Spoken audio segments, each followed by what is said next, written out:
ഇവൻ മോശപ്പെട്ട ഒരാളാണ്, ഇവനെ വിവാഹം കഴിക്കരുത്, ഇവൻ തൻ്റെടിയാണ്. ഒരാളുടെ ക്യാരക്ടർ അനാലിസിസ് എങ്ങനെയാണ് ഒരു ജ്യോതിഷന് പറയാൻ കഴിയുന്നത്? തീർച്ചയായിട്ടും പറ്റും. ആ ഗ്രഹനില നോക്കിക്കൊണ്ട് പാപകർമ്മങ്ങൾ ധാരാളം ചെയ്യുന്ന ആളാണോ, മദ്യപാനിയാണോ? പക്ഷേ നമ്മളിപ്പോൾ വിവാഹ പൊരുത്തം എന്നൊക്കെ പറയുമ്പോൾ ശരിക്കും അങ്ങനെയല്ല നോക്കേണ്ടത്. അതിലേറ്റവും കൂടുതൽ ഇമ്പോർട്ടൻ്റ് ആയിട്ട് നോക്കേണ്ടത് നമ്മൾ പാപസാമ്യം ആണ്. അപ്പോൾ ക്ഷമാശീലം കൂടുതലായിട്ടുള്ള ആൾ വേണം ദേഷ്യം കൂടുതലുള്ള ആൾക്ക് ചേരാനായിട്ട്. അങ്ങനത്തെ ജാതകമാണോ വന്നത്? ഇങ്ങനെയുള്ള കാര്യങ്ങളാണോ യഥാർത്ഥത്തിൽ ജാതകത്തിൽ നോക്കുന്നത്? ഇതൊക്കെ നോക്കേണ്ടത് ഇങ്ങനെയാണ്, പാപസാമ്യത്തിൽ നോക്കേണ്ടത് ഇതൊക്കെയാണ്. അപ്പോൾ രണ്ടുപേരും മനസ്സുകൊണ്ട് ഇഷ്ടപ്പെട്ട് കഴിഞ്ഞാൽ അത് എങ്ങനെയാണ് ജാതകത്തിൽ? മനസ്സുകൊണ്ട് ഇഷ്ടപ്പെട്ടതിന് നമ്മൾ ഒരിക്കലും വിശ്വസിക്കാൻ പറ്റില്ല. തിരുമേനി, ജ്യോതിഷം അങ്ങ് ഒരുപാട് വർഷക്കാലമായിട്ട് ജ്യോതിഷ മേഖലയിൽ കൈകാര്യം ചെയ്യുന്ന ഒരാളാണ്. എൻ്റെ ഏറ്റവും വലിയൊരു സംശയമാണ്, അപ്പോൾ എൻ്റെ ഒരു സുഹൃത്ത് ചോദിച്ചതാണ് എന്നോട്, എങ്ങനെയാണ് ഒരു ജ്യോതിഷിക്ക് ഇപ്പോൾ നമ്മൾ പലപ്പോഴും ജാതകം നോക്കാൻ വേണ്ടി പോകും. അപ്പോൾ ഒരു പെൺകുട്ടിയുടെ ജാതകം എടുത്തിട്ട് അല്ലെങ്കിൽ ഒരു പുരുഷൻ്റെ ജാതകം എടുത്തിട്ട് ഇവൻ മോശപ്പെട്ട ഒരാളാണ്, ഇവനെ വിവാഹം കഴിക്കരുത്, ഇവൻ തൻ്റെടിയാണ്, ഇവന് ഈ പെണ്ണ് ചേരില്ല, അങ്ങനെ പറയാൻ കഴിയുന്നത് എന്തുകൊണ്ടാണ് എന്ന് എൻ്റെ ഒരു സുഹൃത്ത് ചോദിച്ചു. അപ്പോൾ എനിക്ക് തോന്നി, എന്തുകൊണ്ടാണ് ഒരാളുടെ ക്യാരക്ടർ അനാലിസിസ് എങ്ങനെയാണ് ഒരു ജ്യോതിഷന് പറയാൻ കഴിയുന്നത്? തീർച്ചയായിട്ടും പറ്റും. ആ ഗ്രഹനില നോക്കിക്കൊണ്ട് ഗ്രഹങ്ങളുടെ സ്ഥിതി അനുസരിച്ച് ഒരാളുടെ സ്വഭാവത്തിനെ നമുക്ക് 100% ജ്യോതിഷത്തിലൂടെ കണ്ടുപിടിക്കാൻ പറ്റും. ഇപ്പോൾ ഒരാൾ ഭയങ്കര ദേഷ്യക്കാരനാണോ, അല്ലെങ്കിൽ ഒരാൾ പാപകർമ്മങ്ങൾ ധാരാളം ചെയ്യുന്ന ആളാണോ, മദ്യപാനിയാണോ, ഇതൊക്കെ നമുക്ക് ജ്യോതിഷത്തിൽ കണ്ടുപിടിക്കാൻ പറ്റും. ആ ജാതകം കൊണ്ട് നമുക്ക് ആ വ്യക്തിയുടെ സ്വഭാവങ്ങൾ ഏറെക്കുറെ നമുക്ക് കണ്ടുപിടിക്കാൻ പറ്റും. പിന്നെ നക്ഷത്രം കൊണ്ട് പൊതുവായ ഒരു സ്വഭാവ പ്രകൃതമുണ്ട്. ഓരോ നക്ഷത്രത്തിനും ഓരോ സ്വഭാവം എന്നുള്ളത് എഴുതി വയ്ക്കപ്പെട്ടിട്ടുണ്ട്. അതുകൂടാതെ ആ ഗ്രഹനില വെച്ചിട്ട് അതാത് ഗ്രഹനിലയുടെ ആ പോസ്റ്റർ അനുസരിച്ച് നമുക്കത് വ്യക്തിയെ കണ്ടുപിടിക്കാൻ പറ്റും, അയാളുടെ സ്വഭാവം കണ്ടുപിടിക്കാൻ പറ്റും. പക്ഷേ നമ്മളിപ്പോൾ വിവാഹ പൊരുത്തം എന്നൊക്കെ പറയുമ്പോൾ ശരിക്കും അങ്ങനെയല്ല നോക്കേണ്ടത്. അതിലേറ്റവും കൂടുതൽ ഇമ്പോർട്ടൻ്റ് ആയിട്ട് നോക്കേണ്ടത് നമ്മൾ പാപസാമ്യം ആണ്. പാപത്തിന് സാമ്യം വരണം. പാപസാമ്യം എന്ന് പറയുമ്പോൾ പാപസാമ്യം വിവാഹപ്പൊരുത്തത്തിൽ സാധാരണ നമ്മൾ പ്രധാനമായി നോക്കുന്ന 3 കാര്യങ്ങളാണ്. ഒന്ന് നക്ഷത്രപ്പൊരുത്തം, ഒന്ന് ദശാസന്ധി, ഒന്ന് പാപസാമ്യം. ഈ പാപസാമ്യം എന്ന് പറഞ്ഞാൽ പാപങ്ങൾക്ക് സാമ്യം വരണം. അതിൽപ്പെട്ടതാണ് ഈ സ്വഭാവങ്ങൾക്ക് മാച്ച് വരണം. അതായത് നമ്മൾ രണ്ടുപേരും ചെയ്യുന്ന തെറ്റുകൾ ഒരേപോലെ ആയിരിക്കണം, അങ്ങനെയാണോ? അല്ല, തെറ്റുകൾ ഒരേപോലെ ആകണമെന്നല്ല, തെറ്റുകൾക്ക് സാമ്യം വരണം. അവിടെ ഇവിടെ ചെയ്യുന്ന ന്യൂനതയ്ക്ക് അവിടെ ഇവിടുത്തെ നെഗറ്റീവിന് അവിടെ പോസിറ്റീവ് ഉണ്ടാവണം. ഒരു ഉദാഹരണം, ഒരാൾ ഭയങ്കര ഹോട്ട് ടെമ്പറാണെന്ന് വിചാരിക്കും. ഈ മിണ്ടിയ പെട്ടെന്ന് ദേഷ്യം വരുന്ന ഒരു പ്രകൃതമാണ് ഒരു പങ്കാളിയിൽ ഒരാൾക്കെങ്കിൽ മറ്റേ ആൾക്ക് കുറച്ച് ക്ഷമയുണ്ടായാലേ ജീവിതം മുന്നോട്ട് പോകും. രണ്ടുപേരും ഒരുപോലെ കൂട്ടുന്നവരാണെങ്കിൽ ദാമ്പത്യം നിലനിൽക്കില്ല. ഒരാൾക്ക് ക്ഷമാശീലം കൂടുതലാവും. അപ്പോൾ ക്ഷമാശീലം കൂടുതലായിട്ടുള്ള ആൾ വേണം ദേഷ്യം കൂടുതലുള്ള ആൾക്ക് ചേരാനായിട്ട്. അങ്ങനത്തെ ജാതകമാണോ വന്നത് എന്ന് നമുക്ക് നോക്കാൻ പറ്റും. ഒരാൾ ഭയങ്കര ലാവിഷാണെന്ന് ജാതകത്തിൽ കണ്ടാൽ മറ്റേ ആൾക്ക് കുറച്ച് പിശുക്കുണ്ടായാൽ മാത്രമേ കുടുംബത്തിൽ കാശുണ്ടാവുള്ളൂ. രണ്ടുപേരും ലാവിഷായാൽ എന്നും കടക്കാരനായിട്ട് അവരുടെ ജീവിതം നശിച്ചു പോകും. അപ്പോൾ ജീവിതം മുന്നോട്ട് പോകാൻ വേണ്ടിയാണല്ലോ ഇത് നമ്മൾ പൊരുത്തം നോക്കുന്നത്. ഈ സ്വഭാവ ക്രമീകരണങ്ങൾ നോക്കണം. അത് തന്നെ വേണം. ഇപ്പോൾ ഒരാൾക്ക് ചിലപ്പോൾ ഈ കപ്പിളുകൾ സാധാരണ നിലയ്ക്കുള്ള സ്ത്രീകളിൽ അവർക്ക് ഈ ഭയങ്കരമായ ഒരു ചില മോഹങ്ങളും ഒക്കെ വിവാഹ സമയത്തുണ്ടാവും. ഭർത്താവിന് എന്നെ പോലെ ആവണം, ഭർത്താവ് എന്നെ ഇങ്ങനെ സംരക്ഷിക്കണം, അല്ലെങ്കിൽ അവർക്ക് ഒരു റൊമാൻറ്റിക് ലൈഫ് അവർക്ക് സ്വാഭാവികമായിട്ട് കൂടുതലുണ്ടാവും. പുരുഷന്മാരെയൊക്കെ കുറിച്ച് കൂടുതൽ റൊമാൻറ്റിക് ചിന്തകളുള്ള സ്ത്രീകൾക്കാണ് പൊതുവെ കണ്ടുവരുന്നത്. അപ്പോൾ അവർക്ക് ഒന്നിച്ച് യാത്ര ചെയ്യുക, ഒന്നിച്ച് സിനിമയ്ക്ക് പോവുക, അല്ലെങ്കിൽ ഒന്നിച്ച് കൂടുതൽ നേരം ഇരുന്ന് സംസാരിക്കുക, ഇതിലൊക്കെ അവർക്ക് ഒന്നിച്ച് പൂന്തോട്ടത്തിൽ സഞ്ചരിക്കുക, അല്ലെങ്കിൽ അങ്ങനെ ഇതിനൊക്കെ അവർക്ക് കുറച്ച് കൂടുതൽ പുരുഷനെയൊക്കെ കുറച്ച് കൂടുതൽ താല്പര്യമുണ്ടാകും. അങ്ങനെയുള്ളൊരു സ്ത്രീ ആണെങ്കിൽ, ജാതകത്തിൽ അങ്ങനെയൊരു സ്ത്രീ ആണെങ്കിൽ ആ സ്ത്രീക്ക് വളരെ പക്വതയായിട്ട് അഡമൻ്റായിട്ടുള്ളൊരു ഭർത്താവ് വന്നാൽ ഒരിക്കലും ചേരില്ല. ലവും പേഴ്സൺ തന്നെ വരണം, റൊമാൻറ്റിക് ആയിട്ടുള്ള ആൾ തന്നെ വരണം. ഇതൊക്കെ നമുക്ക് പാപസാമ്യത്തിൽ നോക്കാൻ പറ്റും. അങ്ങനെ നോക്കി മാച്ച് ചെയ്തിട്ട് വേണം വിവാഹം നടത്താൻ. അങ്ങനെ നടത്തുകയാണെങ്കിൽ ഒന്നും ഫെയിലിയർ ആവില്ല. ഇങ്ങനെയുള്ള കാര്യങ്ങളാണ് യഥാർത്ഥത്തിൽ ജാതകത്തിൽ നോക്കുന്നത്. ഇതൊക്കെ നോക്കേണ്ടത് ഇങ്ങനെയാണ്, പാപസാമ്യത്തിൽ നോക്കേണ്ടത് ഇതൊക്കെയാണ്. അപ്പോൾ രണ്ടുപേരും മനസ്സുകൊണ്ട് ഇഷ്ടപ്പെട്ട് കഴിഞ്ഞാൽ അത് എങ്ങനെയാണ് ജാതകത്തിൽ? മനസ്സുകൊണ്ട് ഇഷ്ടപ്പെട്ടതിനെ നമ്മൾ ഒരിക്കലും വിശ്വസിക്കാൻ പറ്റില്ല. നമ്മുടെ ഏറ്റവും വലിയ ശത്രു എന്ന് പറയുന്നത് മനസ്സാണ്. മനസ്സിനെ മാത്രം നമുക്ക് വിശ്വസിക്കാൻ പറ്റില്ല, ബാക്കി എല്ലാത്തിനെയും വിശ്വസിക്കാം. കാരണം മനസ്സ് ഓരോ നിമിഷവും മാറിക്കൊണ്ടിരിക്കും. ഇപ്പോൾ നിങ്ങളുടെ മൂഡല്ല, ഒരു 3 മണിക്കൂർ കഴിഞ്ഞാൽ നിങ്ങളുടെ മൂഡ് വേറെ ആയിരിക്കും. രാവിലെ എഴുന്നേൽക്കുമ്പോൾ നമ്മുടെ മൂഡല്ല ഉച്ചയ്ക്ക് ഉണ്ടാവുക. മനസ്സ് ഇങ്ങനെ മാറിക്കൊണ്ടിരിക്കും. അപ്പോൾ മനസ്സിനെ മാത്രം വിശ്വസിച്ചിരുന്നാൽ, മനപ്പൊരുത്തം മാത്രം നോക്കിക്കൊണ്ടിരുന്നാൽ ഈ മനസ്സ് ഏത് നിമിഷവും മാറാം. അതിനെ നമുക്ക് ബേസ് ചെയ്യാൻ പറ്റില്ല. അതിനെ ബേസ് ചെയ്തൊരു കാര്യം നമുക്ക് നിശ്ചയിക്കാൻ പറ്റില്ല. പക്ഷേ അത്രയും മനോഹരമായിട്ടല്ല നമ്മൾ പ്രണയത്തെ പറയുന്നത്. ആ പ്രണയം വേണം. പ്രണയത്തിലല്ല മനസ്സ് മാനസികമായ ഇഷ്ടം എന്ന് പറയുന്നത് താൽക്കാലികമായ ഇഷ്ടമാണ്. അതാണ് ഞാൻ പറഞ്ഞത്.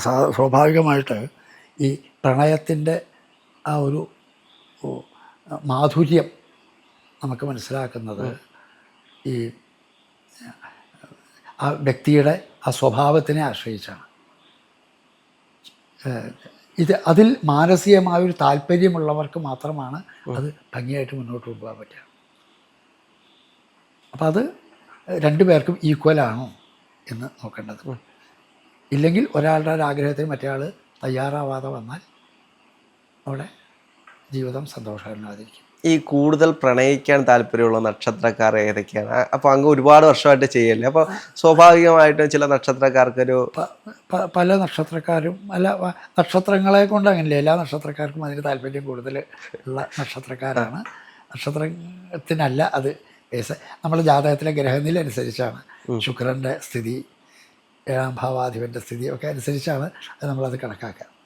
അത് കണക്കാക്കിയാൽ സാധാരണ നിലയ്ക്ക് ഒരു കുട്ടിയുടെ ജാതകം കണ്ടാൽ, ഒരു പുരുഷൻ്റെയോ സ്ത്രീയുടെയോ ജാതകം കണ്ടാൽ നമുക്ക് മനസ്സിലാവും അവർ പ്രണയിക്കാൻ താല്പര്യമുള്ളവരാണോ, റൊമാൻറ്റിക് ആണോ എന്ന് മനസ്സിലാവും. തീർച്ചയായിട്ടും മനസ്സിലാവും. നമ്മൾ അപ്പോൾ അങ്ങ് ഇത്തരത്തിലുള്ള ജാതകം നോക്കുമ്പോൾ ഇവർ രണ്ടുപേരും റൊമാൻറ്റിക് ആണോ? ഞാൻ എത്രയോ പേർക്ക് ആദ്യം കുട്ടികളുടെ ജാതക വിവാഹത്തിന് പോകുമ്പോൾ ജാതകം കൊണ്ടുവരുമ്പോൾ തന്നെ ഇത് പ്രണയ വിവാഹമാണ് നടക്കുക എന്ന് പറയുകയും അതൊക്കെ അതേപോലെ സംഭവിച്ചിട്ടുള്ള അനവധി. അതായത് ജാതകം കൊണ്ടുവരുമ്പോൾ തന്നെ അറിയാം ഇത് പ്രണയവിവാഹത്തിലെ വിവാഹമാണെന്ന് അറിയാൻ പറ്റും. ഇവർ പ്രേമിച്ചാണോ വിവാഹം കഴിക്കുക, ഇവർ അന്യജാതിയിൽ നിന്നാണ് വിവാഹം കഴിക്കുക, അന്യമതത്തിൽ നിന്നാണ് വിവാഹം. അതെങ്ങനെയാണ് നമുക്കറിയാൻ കഴിയുന്നത്? തീർച്ചയായിട്ടും പറ്റില്ല. ജാതകത്തിലുള്ള എല്ലാവിധ സ്ഥിതി ഉണ്ടല്ലോ. പക്ഷെ അത് നമുക്ക് ഒരിക്കലും പ്രഡിക്റ്റ് ചെയ്യാൻ കഴിയില്ലല്ലോ. ഇപ്പോൾ ഇവർ ഈ ജാതിയിലുള്ള ഒരാളെ വിവാഹം പ്രഡിക്റ്റ് ചെയ്യാൻ പറ്റും. രാഹുൽ ഒരു ജാതകം എനിക്ക് കാണിച്ചു തരും, ഞാൻ നടന്നത് കാണിച്ചു തന്നുള്ളൂ. അതിൻ്റെ കാരണം സഹിതം ഞാൻ അങ്ങോട്ട് പറയാം. പറ്റും. അത് രാഹുവിൻ്റെയും ശനിയുടെയും ഒക്കെ 7ാം ഭാവം കൊണ്ടുള്ള സ്ഥിതിയൊക്കെ വെച്ചിട്ട് നമുക്ക് പറയാൻ പറ്റും. അതെങ്ങനെയാണ് ഇപ്പോൾ മറ്റൊരു ജാതിയിൽ അല്ലെങ്കിൽ വേറെ മതത്തിൽ നിന്നുള്ള വിവാഹം അങ്ങനെ പറ്റുമല്ലോ. അല്ല, അത് എങ്ങനെയാണ്, ഏത് ഭാവത്തിൽ നിന്നാണ് നമ്മൾ നോക്കുമ്പോൾ മനസ്സിലാവുന്നത്? അതിപ്പോൾ 7ാം ഭാവം കൊണ്ടും രാഹുവിൻ്റെയും ശനിയുടെയൊക്കെ സ്ഥിതി കൊണ്ടൊക്കെയാണ് അത് കണ്ടുപിടിക്കുക. ശുക്രൻ, രാഹു, ശനി ഇതൊക്കെ വെച്ചുകൊണ്ടാണ് അത് കണ്ടുപിടിക്കുന്നത്. അത് പറ്റും, നമുക്കതിനെ കണ്ടുപിടിക്കാൻ പറ്റും. അന്യമതത്തിൽ നിന്ന് വിവാഹം കഴിക്കുമോ, അന്യജാതിയിൽ നിന്ന് വിവാഹം കഴിക്കുമോ, അതോ അറേഞ്ച്ഡ് മാരേജ് ആണോ, അതൊക്കെ നമുക്ക് പറയാൻ പറ്റും. വിവാഹം കഴിഞ്ഞാൽ ഉള്ള താല്പര്യങ്ങൾ, വിവാഹം കഴിഞ്ഞാലുള്ള യോജിപ്പുകൾ, വിവാഹം കഴിഞ്ഞാലുള്ള ദീർഘനാളുകളുള്ള നിലനിൽപ്പ്, ഇതൊക്കെ നമുക്ക് നേരത്തെ കണ്ടുപിടിക്കാൻ പറ്റും. പക്ഷെ മറ്റൊരു സംശയം, ഇപ്പോൾ ഈ ജ്യോതിഷം എന്ന് പറയുന്നത് മനുഷ്യരാശി ഉണ്ടായൊരു കാലം തൊട്ട് ഉണ്ടായതാണ് എന്നാണ് പറയപ്പെടുന്നത്.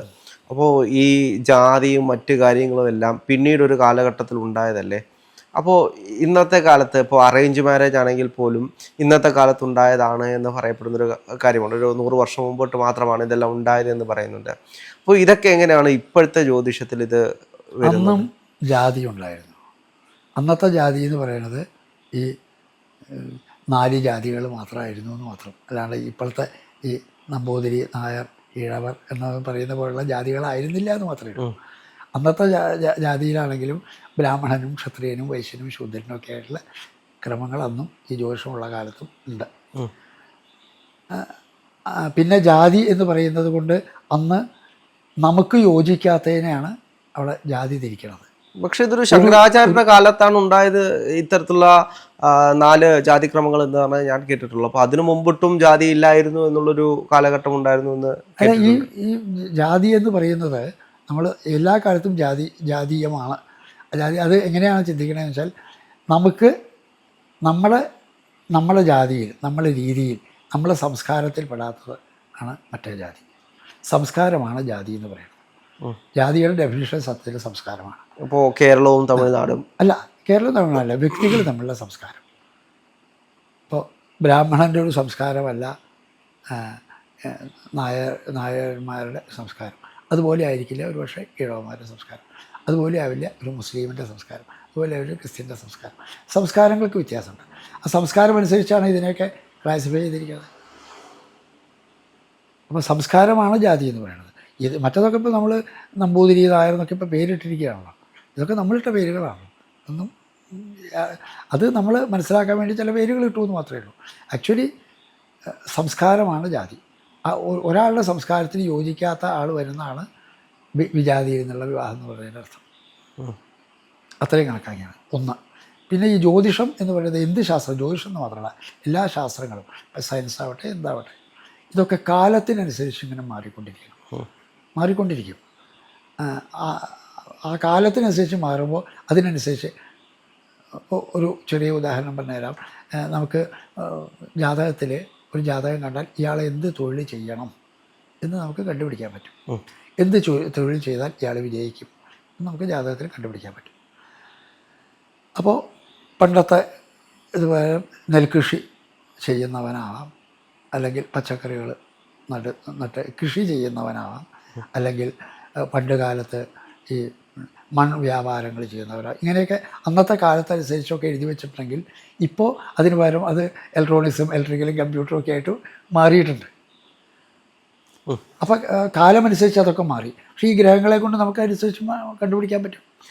അതേപോലെ തന്നെ മറ്റൊരു കാര്യമാണ് ഇപ്പോൾ ബാധാദോഷം, കൈവിഷം, ഇത്തരത്തിലുള്ള ഒരുപാട് കാര്യങ്ങൾ ഇന്നും, ഇപ്പോൾ കൂടോത്രം, അത്തരത്തിലുള്ള കാര്യങ്ങൾ ഇന്നും പലപ്പോഴും ജ്യോതിഷന്മാരുടെ അടുത്ത് പോകുമ്പോഴാണ് നിങ്ങൾക്ക് കൈവശബാധ ഏറ്റിട്ടുണ്ട്, അല്ലെങ്കിൽ നിങ്ങൾക്ക് ബാധാദോഷമുണ്ട്, നിങ്ങൾക്കെതിരെ ആരോ കൂടോത്രം ചെയ്തിട്ടുണ്ട്, ഇത്തരത്തിൽ ജ്യോതിഷന്മാരാണ് പലപ്പോഴും പറയാറുള്ളതും ആളുകൾ പലപ്പോഴും പാനിക്കാവുന്നതും അങ്ങനെയാണ്. യഥാർത്ഥത്തിൽ ഇതെല്ലാം നമുക്ക് ജ്യോതിഷത്തിലൂടെ കണ്ടെത്താൻ കഴിയുമോ? യഥാർത്ഥത്തിൽ ഇങ്ങനെയുള്ള കാര്യങ്ങൾ ഉള്ളൊരു കാര്യമാണ് ജ്യോതിഷത്തിൽ. അതൊക്കെ എഴുതി വയ്ക്കപ്പെട്ടിട്ടുള്ളതാണ്. അതായത് പ്രശ്നമാർഗത്തിൽ, പ്രശ്നവിഷയത്തിൽ നമുക്ക് ഇന്ന ഗ്രഹങ്ങൾക്ക് ഇന്ന സ്ഥിതി വന്നാൽ ഇന്ന തരം ബാധകളുണ്ടാവും, ഇന്ന തരം കൈവശങ്ങളോ ദോഷങ്ങളോ ഒക്കെ ഉണ്ടാവും, ഇന്ന തരം ശത്രുദോഷം വരും എന്നൊക്കെ നമുക്ക് അതിന് എഴുതി വയ്ക്കപ്പെട്ടിട്ടുണ്ട്. അപ്പോൾ അതിനനുസരിച്ചുള്ള ഗ്രഹനില കിട്ടുമ്പോഴാണ്, അതിനനുസരിച്ചുള്ള രാശി വരുമ്പോഴാണ് അവർ ഇതിനെപ്പറ്റി പറയുന്നത്. അപ്പോൾ അത് ശാസ്ത്രമാണ്. അവർ ആ ശാസ്ത്രം കൈകാര്യം ചെയ്യണം. ശാസ്ത്രം കൈകാര്യം അതിൽ കാണുന്നതാണ് അവർക്ക് പറയാനുള്ളത്. അല്ല, അതിലില്ലാത്തൊരെണ്ണം അവർക്ക് പറയാൻ പറ്റില്ല. ഈ ബാധാദോഷം എന്ന് പറയുന്നത് ഇപ്പോൾ ഒരു ആത്മാവ്, മരണപ്പെട്ട ഒരാളുടെ ആത്മാവ് മറ്റൊരു ശരീരത്തിലേക്ക് പ്രവേശിക്കുന്നതാണോ, അല്ലെങ്കിൽ ആത്മാവ് ഇവർക്ക് ശത്രുവായിട്ട് നിൽക്കുന്നതാണോ ബാധാദോഷം എന്ന് പറയുന്നത്? അല്ല, ആത്മാവ് ശത്രുവായി നിൽക്കുക എന്നുള്ളതല്ല. മരണത്തിൽ നിന്ന് നമുക്ക് രണ്ട് തലങ്ങളുണ്ട്. മരിച്ചു കഴിഞ്ഞാൽ ആദ്യം ഒരു പ്രേതലോകം, പിന്നെ ഒരു പിതൃലോകം. ആ പിതൃലോകത്ത് എത്തിയാൽ ഭഗവാനിലേക്ക് എത്തിയ അവസ്ഥയിലേക്ക് എത്തും. അപ്പോൾ അതിനു മുമ്പുള്ള ആ പ്രേതലോകത്തിൽ നിൽക്കുന്ന സമയത്ത് മാത്രമേ മനുഷ്യനുമായിട്ട് ബന്ധമുള്ളൂ. പ്രേതങ്ങൾക്ക് മാത്രമേ മനുഷ്യനുമായിട്ട് ബന്ധം വരുള്ളൂ. പിതൃവിന് നമുക്ക് മനുഷ്യനുമായിട്ട് ബന്ധം പറ്റില്ല. അപ്പോൾ പ്രേതങ്ങളാണോ ദോഷമായിട്ട്? അപ്പോൾ പ്രേതങ്ങളാണ് സത്യത്തിൽ ദോഷമായിട്ട് വരിക. പ്രേതത്തിനാണ് ബാധകളെ ഉണ്ടാക്കാൻ പറ്റുക. ബാധ ഉണ്ടാക്കുക എന്ന് പറഞ്ഞാൽ നമ്മളുടെ ദൈനംദിന കാര്യങ്ങൾക്കൊക്കെ തടസ്സങ്ങൾ ഉണ്ടാക്കാം, നമ്മുടെ മനസ്സിനെ ക്ഷീണിപ്പിക്കാം. അതിനൊക്കെ ബാധയ്ക്ക് സാധാരണയ്ക്ക് പറ്റും. അതുകൊണ്ടാണ് അത് പറയണത്. അതുകൊണ്ടാണ് ചില മന്ത്രവാദികളൊക്കെ ഈ ബാധകളെ ഒരാളെ നശിപ്പിക്കാൻ വേണ്ടി അയക്കുമെന്നൊക്കെ പലരും പറയാറുണ്ട്. ഇതിൻ്റെ ഒരു യാഥാർത്ഥ്യം എന്താണ്? പണ്ട് ഈ ജനങ്ങളെ ഭയപ്പെടുത്താനായിട്ട് ഒടിയന്മാരുടെ സേവ ഉള്ള ആൾക്കാരുണ്ടായിരുന്നു. ഒടിയനെ അയച്ച് കൊല്ലുക, അല്ലെങ്കിൽ മറിഞ്ഞു വീഴുക, ഇങ്ങനെയുള്ള ഇതൊക്കെ ഉണ്ടായിരുന്നു. മറ്റുള്ളവരുടെ മനസ്സിനെ വേദനിപ്പിക്കാനായിട്ട് ഓരോരുത്തർ ചെയ്യുന്ന അഭ്യാസമായിട്ട് അതിനെ കണക്കാക്കേണ്ടതുള്ളൂ. അപ്പോൾ ഇത് ബാധിക്കത്തില്ല? ഇപ്പോൾ ഇപ്പോൾ പലരും പറഞ്ഞു കേട്ടുള്ളതാണ്, ചില മന്ത്രവാദികളുടെ അടുത്തേക്ക് ചെല്ലുക, അവരിത്തരത്തിൽ 1ഉം 2ഉം ബാധകളെ ഒരു വീട്ടിലേക്കൊക്കെ അയക്കുക, അത് ആ വീട്ടിൽ അവരെ നാശത്തിലേക്ക് കൊണ്ടുവിടുക, അങ്ങനെയൊക്കെ പറയുന്നുണ്ട്. അപ്പോൾ അത് അങ്ങനെയുള്ളത് ബാധിക്കില്ല എന്നാണോ അങ്ങ് പറയുന്നത്? ബാധിക്കില്ല എന്ന് പറയാൻ പറ്റില്ല. അതിൽ രണ്ട് കാര്യങ്ങളാണ്. നേരത്തെ ആദ്യം പറഞ്ഞ ഒരു ഉപാസനയുണ്ടല്ലോ, ഉപാസനാ ബലം കൊണ്ട് നമ്മൾ എന്ത് ചെയ്താലും ശരിയാവും. അപ്പോൾ എന്ത് ചെയ്താലും ശരിയാവും.